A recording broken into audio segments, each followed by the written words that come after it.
বিসমিল্লাহির রহমানির রহিম। ভাই ও বোনেরা, যে যেখান থেকে আমাকে দেখছেন এবং শুনছেন, আপনাদের সবাইকে আমার সালাম, আসসালামু আলাইকুম। আশা করি আপনারা ভালো আছেন, আমিও ভালো আছি। UK property gossip by Tasmina YouTube চ্যানেলের পক্ষ থেকে জানাই শুভেচ্ছা। এখন আপনাদের সাথে যে বিষয়টি নিয়ে কথা বলতে চাচ্ছি সেটা হলো যে শেখ হাসিনার ঈদ উদযাপনে সঙ্গী হয়েছেন ছেলে জয়। এই শিরোনামে একটি খবর ছাপা হয়েছে হিন্দুস্তান টাইমসে। আপনারা জানেন যে এই হিন্দুস্তান টাইমস হলো একটি ভারতীয় ইংরেজি ভাষার দৈনিক সংবাদপত্র মাধ্যম। যা হোক, খবরে যেটি প্রকাশ হয়েছে সেটা হলো যে সাবেক স্বৈরাচার প্রধানমন্ত্রী শেখ হাসিনার সঙ্গে ঈদ উদযাপন করতে ভারতে গেছেন তার ছেলে সজীব ওয়াজেদ জয়। মায়ের সঙ্গে তিনি ঈদ উদযাপন করেছেন। বুধবার 11 জুন এ তথ্য জানিয়েছে ভারতীয় সংবাদ মাধ্যম হিন্দুস্তান টাইমস। এরপর যেটি বলা হয়েছে যে নাম গোপন রাখার শর্তে একটি সূত্র মঙ্গলবার সংবাদ মাধ্যমটিকে জানিয়েছে ঈদুল আজহার আগে জয় ভারতে আসেন। মূলত শেখ হাসিনার সঙ্গে ঈদ উদযাপন করতে দেশটিতে গেছেন তিনি। শেখ হাসিনা বর্তমানে দিল্লিতে নির্বাসনে আছেন। তিনি সেখানকার একটি সেফ হাউজে থাকছেন।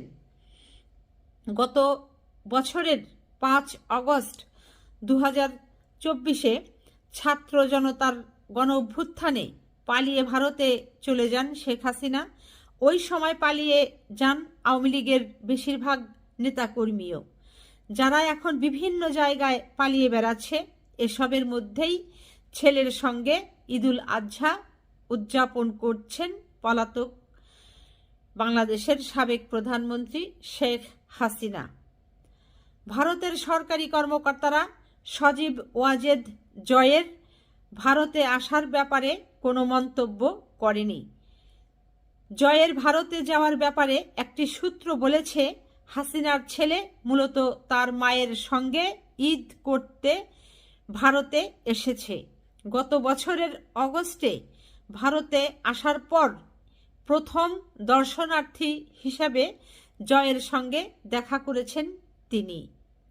বিষয়টির সঙ্গে সংশ্লিষ্ট একটি সূত্র জানিয়েছে, জয় ভারতে কোনো পাবলিক অনুষ্ঠানে যোগ দেবেন না।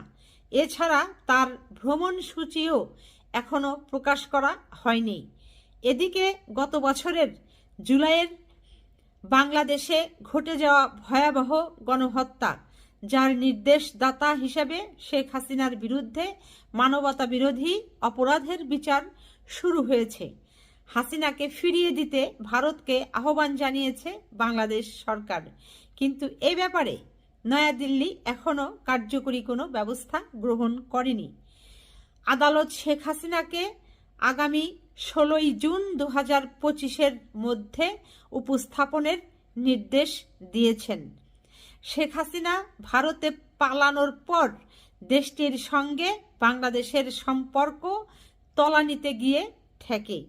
বিশেষ করে সংখ্যালঘুদের ওপর কথিত নির্যাতনের অভিযোগ তুলে ভারত পরিবেশ উত্তপ্ত করার চেষ্টা করে। এই ছিল গোটা খবরটা।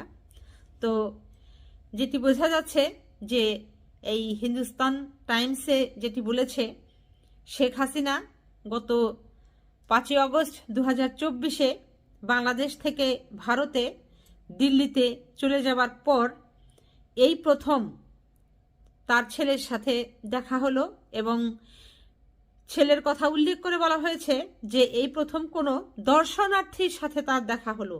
তার মানে এর আগে যে এই যে সাইমা ওয়াজেদ পুতুলের সাথে তার দেখা হয়েছে, কথা হয়েছে, এরকম কথা উঠেছিল, ওগুলো আসলে ঠিক নয়। এই তার ছেলে সজীব ওয়াজেদ জয়ের সাথেই এই প্রথম তার দেখা হলো, এবং তার সাথে তিনি ঈদ উদযাপন করেছেন। এবং এটিও জানা গেছে যে শেখ হাসিনা নির্বাসনে আছেন দিল্লিতে। তার ছেলে সেখানে গিয়ে কোনো হয়তো পাবলিক কোনো অনুষ্ঠানে যাবেন না, এরকম কোনো কিছু করবেন না, হয়তো এরকম কোনো শর্ত সাপেক্ষেই তিনি তার সাথে দেখা করেছেন, ওখানে তার সাথে আছেন। তো এভাবেই শেখ হাসিনার ঈদ কেটে গেছে, গত ঈদুল আজহা। এখন আওয়ামী লীগের যারা আছেন লন্ডনে, বিশেষ করে যারা আছেন যুক্তরাজ্যে নেতাকর্মীরা, তারা সারাক্ষণ শেখ হাসিনার সাথে হয়তো ফোনে কথা বলেছেন, আপার খোঁজ খবর নিয়েছেন, ঈদ বিনিময়ও হয়েছে আপনাদের ফোনে ফোনে। তো সে যেটাই হোক, এখন বর্তমানে বাংলাদেশ সরকারের যিনি অন্তর্বর্তী সরকারের যিনি প্রধান ডক্টর ইউনূস, তিনি এখন যুক্তরাজ্যেই অবস্থান করছেন। যেটি দেখলাম, তিনি যে হোটেলে অবস্থান করছেন সেখানে আওয়ামী লীগের নেতাকর্মীরা কিছু জড়ো হয়েছেন এবং তারা মুখ দিয়ে এমন সব অকথ্য অশালীন ভাষায় গালিগালাজ করছেন, এবং এগুলোর অর্থ যদি এই ব্রিটিশ পুলিশ বুঝতো তাহলে লজ্জা রাখার আসলে আর জায়গা ছিল না। কোনো মানুষ যখন কোনো মানুষকে উদ্দেশ্য করে গালিগালাজ করে, যে মানুষটাকে গালিগালাজ করে সে মানুষটার কোনো কিছু এসে যায় না, কিন্তু যে ব্যক্তি গালিগালাজ করছে তার এসে যায়, কারণ সে যে কতটা নীচ হীন সেটির পরিচয় সে নিজেই দিয়ে দেয়। অনুরূপ এই আওয়ামী লীগের নেতাকর্মীরা কতটা হীন, কতটা নীচ সেটির পরিচয় তারা দিয়ে দিচ্ছে এভাবে, এই গালিগালাজের মাধ্যমে। জনগণ বুঝতে পারছে যে আওয়ামী লীগ কী চিজ। বাংলাদেশে থেকে তারা হাতুড়ি দিয়ে পেটাপিটি করে, মারামারি করে, তারপর হচ্ছে মানুষকে চোখ বেঁধে ধরে নিয়ে গিয়ে রাস্তায় থেকে ধরে নিয়ে গিয়ে দেশ থেকে পাচার করে দেয় অন্য দেশে, তারপর তাকে নির্বাসনে পাঠিয়ে দেয়, আয়না ঘরে ঢুকিয়ে রাখে, মাথা ফাটিয়ে দেয়। মানে এদের আর কাহিনীর শেষ নাই, নাটক সিনেমার শেষ নাই। তো এই দেশে তো আর সেটি করতে পারছে না, যে কারণে আমি একটি কথা প্রায়ই বলি যে ওই ইজ্জত যায় না ধুইলে খাসিলত যায় না মরলে। কাজেই আওয়ামী লীগের নেতাকর্মী যারা এই যুক্তরাজ্যে আছে, এদের খাসিলত মৃত্যু না হওয়া পর্যন্ত যাবে না, কারণ যেভাবে তারা এই যে উগ্র শৃঙ্খল সেটি তো আর এখানে করতে পারছে না, যে কারণে মুখ দিয়ে তাদের সেগুলো ভাষা প্রয়োগ করে তারা ওই খায়েশ মেটাচ্ছে, এরকম একটা পরিস্থিতি হয়েছে। তো যা হোক, ভিডিও আর দীর্ঘায়িত করব না। সবাই ভালো থাকবেন, সুস্থ থাকবেন এবং আমার জন্য দোয়া করবেন। আমার এই চ্যানেলটিতে লাইক, কমেন্ট, শেয়ার এবং সাবস্ক্রাইব করবেন। আসসালামু আলাইকুম, আল্লাহ হাফেজ।